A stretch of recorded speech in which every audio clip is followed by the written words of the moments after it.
Quando il maltempo si è abbattuto sul Bellunese e sull'altopiano di Asiago 6 mesi fa e sono caduti milioni di alberi, tutti i musicisti veneti sono stati colpiti al cuore. Lì infatti crescevano abeti particolari utilizzati per gli strumenti e così, grazie alla collaborazione tra i sindaci, quello di Padova Sergio Giordani è nato proprio nell'Agordino, il Conservatorio Pollini di Padova si esibirà nel concerto di fine anno per raccogliere fondi destinati a ripristinare la Cavallera, una pista ciclopedonale di circa 4 km che collega Canale d'Agordo a Falcade, distrutta dal maltempo. I boschi di cui stiamo parlando, quelli che sono stati devastati, sono boschi di abeti e di un particolare tipo di abete, ovvero l'abete di risonanza, quello con cui si fanno i violini, le casse armoniche dei pianoforti e quant'altro, per cui il mondo musicale è stato in lutto per un lungo tempo, lo è ancora adesso se vogliamo. Per ripristinare la Cavallera, che nel primo tratto accoglie una via Crucis dedicata a Papa Luciani, servono 40.000 euro, ne servono poi 150.000 per sistemare l'intera viabilità della valle flagellata dal maltempo.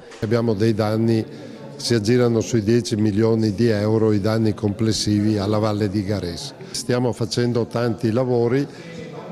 C'è stata data la sicurezza che in 3 anni arriveranno soldi per coprire almeno i primi interventi necessari per ripristinare. Suoni per la montagna, così intitolato il concerto, sostenuto anche dal FAI e dai medici in strada, vedrà protagoniste 2 giovani cantanti soliste. Le musiche sono tra l'altro di Beethoven e Mahler. Sono musiche che, se vogliamo, evocano molto i paesaggi montani, e in particolare Le creature di Prometeo, l'ouverture di Beethoven è un'ouverture che immediatamente narra e rievoca delle immagini che sono immagini di boschi, di montagne, di bellezza.